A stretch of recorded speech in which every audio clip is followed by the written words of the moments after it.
What's up, members of the Barrio? John coming to you from New York. And if you're anything like me, when you visit a new city, you want to go to neighborhoods that have a local flair. Well, today I'm going to be sharing 7 unique neighborhoods that you have to visit on your next trip to the Big Apple. You're not going to find a lot of tourists there, but trust me, that's a good thing. Let's go explore.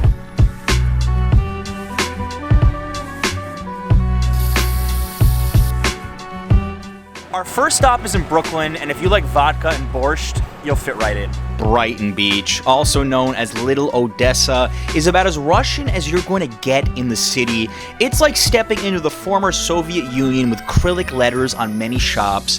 Pick up little pastries on the street. Feel free to order in Russian if you'd like. Check out St. Petersburg Books for some funky souvenirs to bring home. Do I look good in pink? Or do what any reasonable person would do on a Tuesday afternoon, have a huge shot of vodka facing the Atlantic. Next up, we're going to Little Italy. The real Little Italy, that is, Arthur Avenue in the Bronx. This is your dream destination if you want to experience old school New York. There are shops that literally specialize in things like bread and cheese. I recommend you come extremely hungry. You can't go wrong with any of the Italian joints for lunch or dinner. We had some incredible calamari.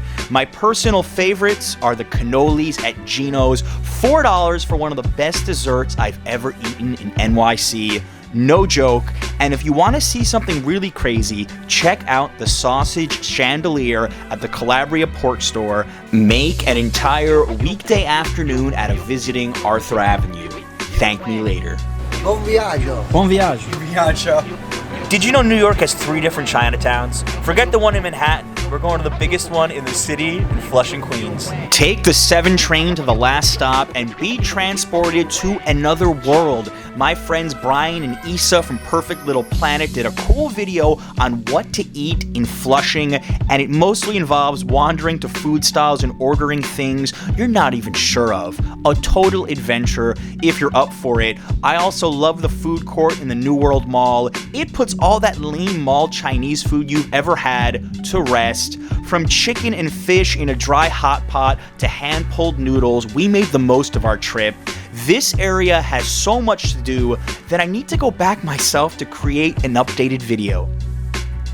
Bayridge, Brooklyn. This place is completely off the radar of most tourists, and it's an amazing spot just to stroll around. Wander the tree-lined streets with brownstones, or walk through Owl's Head Park on your way to the water. Relax with a pretty unique view of Manhattan. No trip here would be complete without stopping for a slice or 3 of pizza at Nino's. And did I mention that there's a gingerbread house? I wonder what it looks like during Christmas. And any journey here around sunset right at the foot of the Verrazano Bridge for an unforgettable view. It's a little cold right now to enjoy this area to its fullest, but I recommend you check this neighborhood out between Memorial Day and Labor Day. The best beach area in New York, Rockaway Beach.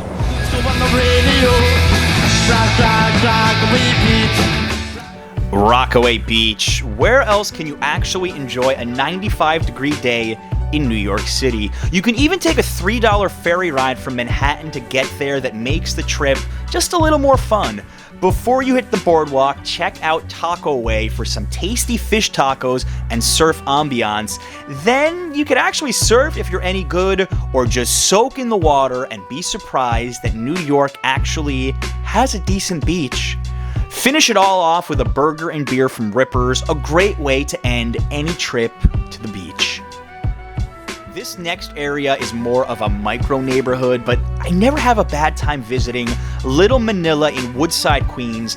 Come see a small set of streets where the local Pinoy population is extremely proud, from the Phil Am supermarket where you can eat anything from balut, aka duck embryo, to Filipino breads and sweets. Some of the best Filipino restaurants in the city are located here as well. Down some Red Horse beers, and make sure you don't skip the crown jewel of the area, Jollibee. One of just 2 in New York City, this cult favorite fast food joint of the Philippines is seriously amazing. I recommend the Halo Halo if you want an insane sugar high. Our final neighborhood is just a 10-minute walk away. We're going to Jackson Heights, Queens. Of all the areas on this list, this one's my favorite because it has to be the most diverse neighborhood in the most diverse borough in the most diverse city in the world. That was a mouthful. But speaking of a mouthful, you could spend days exploring all of the amazing food options. Local Mexican deli serving the best tacos in the city. Check. Amazing Tibetan momo located in the back of a cell phone store. Check. Indian Sev Puri. Check. Colombian arepas from the famous Arepa Lady.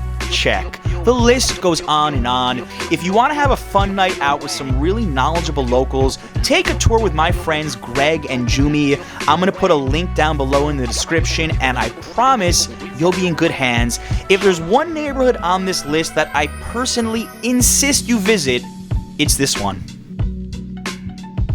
Guys, make sure to tell me in the comments what you thought of my list, or did I miss any unique neighborhoods that you really like?